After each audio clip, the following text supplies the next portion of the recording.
Canavariyada hamkorlik muvaffaqiyatning ultishi hisoblanadi. Yo'q, Sevze. Kaltes. Askilarni tutqunlar bormi? Qulqini tatma dedim. Toshqanning qulqini tatqichi Har bo'lma. kuni o'xshash holatni saqlanglar. Tezroq bo'l, meni ishimiz kerak. Sakçı geldi.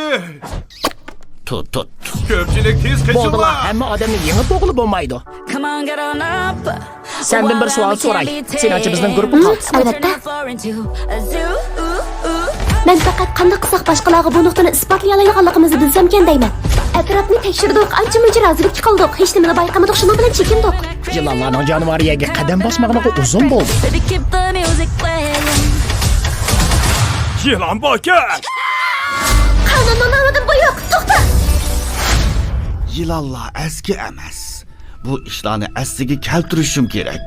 Shundala oilamdagilar uyga qaytib kelarlaydi. Mana emisa. Yo'q. Ikkimiz nayt maslashgan atraf. Ha, bu yerga. Menga yordam qiling. Menimcha biz sheriklarligini ichishimiz kerak. Mana heliqi tulki bilan to'sqan kerak. Sen ularning shahar boshlig'idan qanchini vayron qilganligini bilamsan. Bir. İki. Menimcha ikki. Bo'ladi. Sevze, qayerdan boshlashimiz kerakligini bilamsan. Agar sen ömürlük hayvanını izleyotgan bo'lsang, men sening ayol ilohing bo'la olayman. Cho'nqir nafas elinma. Canavar edi, bir maxfiy ömürlük hayvanlar to'pi bor.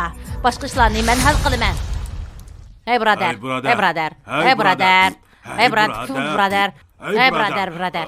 Yılanni ko'dingmi?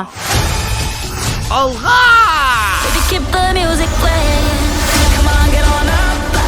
We're wild and we can't be tamed. Onu taptı. Babatımız. Take you higher. Dinoni cho'qim pash qilishimiz kerak. Jinimizni sepirishga arzimaydi. Sana omadli tilayman. Seni yaxshi ko'raman. Yılanlar bu shaharni qutuldirganda balkim ko'pchilik ömürlügi hayvonlarni qabul qilishi mumkin. Azoo.